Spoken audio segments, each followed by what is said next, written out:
Good morning class 3 के बच्चों। आज मैं आप लोगों को व्याकरण के चैप्टर में व्याकरण की किताब से एक चैप्टर है एक्सरसाइज 1। चूँकि इस व्याकरण की किताब को पूरा बताया जा चुका है, अब आज से मैं नए साल में इसको फिर से एक बार शुरू करता हूँ ताकि आपकी परीक्षा फिर आप अच्छी तरीके से तैयारी करें और आपकी परीक्षा अच्छी हो। तो सबसे पहला चैप्टर है आपकी भाषा और लिपि। जहाँ तक कहा गया है कि भाषा और लिपि, तो भाषा जब तक आपकी सुंदर नहीं होगी, शुद्ध नहीं होगी, सटीक नहीं होगी, तब तक सामने वाले उसके अर्थ को सही सही नहीं समझ पाएंगे और तब आपके द्वारा बोला गया, लिखा गया कुछ भी चीज़ गलत हो सकता है और आपके अंक कम आएंगे। इसलिए भाषा को शुद्ध करना जरूरी है। तो भाषा, सबसे पहले तो भाषा क्या है यह जान लीजिए। तो अपने मन के भाव, उनके विचार उसको व्यक्त करते हैं। तो व्यक्त करने के समय में आप कहीं गलती न करें, उसके लिए व्याकरण आपको बताया जाता है। और भाषा का मतलब ही होता है कि वह आपके मन के भाव विचारों को व्यक्त करता है, दूसरे तक पहुंचाता है, उसको भाषा कहते हैं। तो कई सारे भाषाएं हैं। उसके बाद आता है इसमें भाषा के रूप। तो भाषा के रूप में दो तरह की भाषाएं आती है, एक आता है मौखिक और दूसरा आता है लिखित।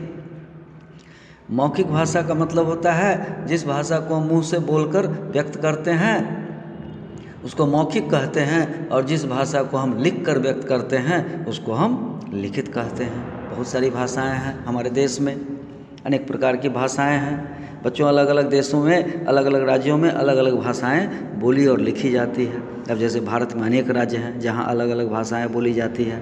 जैसे गुजरात तो गुजराती, पंजाब पंजाबी, केरल में मलयालम, बंगाल में बंगाली इत्यादि। इस तरह से भारत में कुल 22 भाषाएं हैं। संसार में और भी बहुत सारी भाषाएं होंगी, अलग अलग भाषाएं हैं। जैसे संसार के अलग अलग देशों में कुछ प्रमुख भाषा है, अंग्रेजी है, जर्मन है, उर्दू है, जापानी है। जो उसके बाद आता है यह भाषा में तो राष्ट्रभाषा किसको कहते हैं? जो भाषा पूरे देश में अधिकांश क्षेत्रों में अधिकांश लोगों द्वारा बोली जाए उसे राष्ट्रभाषा कहते हैं। भारत की राष्ट्रभाषा हिंदी है।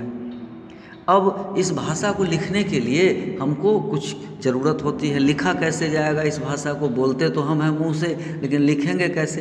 तो लिखने के लिए जब हम किसी तरीका का, किसी आड़ी तिरछी रेखाओं का प्रयोग करते हैं, कोई चिन्ह करते हैं, चिन्हित करते हैं, उसको हम लिपि कहते हैं। इस तरह से बच्चों आपके पास भाषा और लिपि।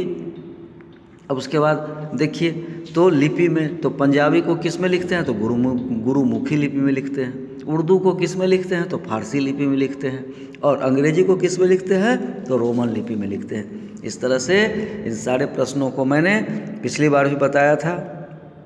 आज देख लीजिए, आप इसको स्क्रीनशॉट कर लीजिएगा तो कर लीजिए। अब यहाँ देख लीजिए, सारे प्रश्नोत्तर बताए जा चुके हैं।